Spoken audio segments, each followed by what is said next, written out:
I work through the fear until it's just not scary anymore.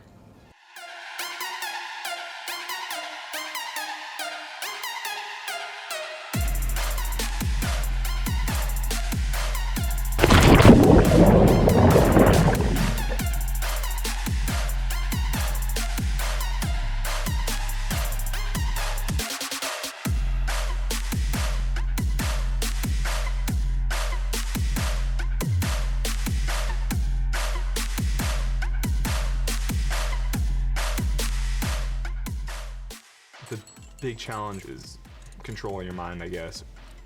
You're not controlling your fear, you're sort of just trying to step outside of it.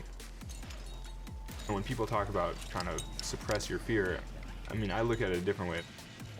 I try to expand my comfort zone by practicing the moves over and over again. I work through the fear until it's just not scary anymore.